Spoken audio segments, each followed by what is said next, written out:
सह्याद्रीच्या कुशीत कोयनेच्या पाण्यावर उभा असलेला हा गड वासोटा. मित्रांसोबतचा हा प्रवास थकवा विसरायला शिकवतो. इथे चालताना फक्त पाय नाही तर मनही पुढे जाते.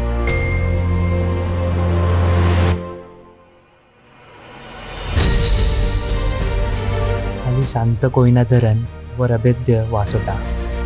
छत्रपती शिवाजी महाराजांच्या पदस्पर्शाने पावन झालेली ही वाट इतिहास जपणारी आणि धाडस शिकवणारी. निसर्ग आणि इतिहासाचा संगम.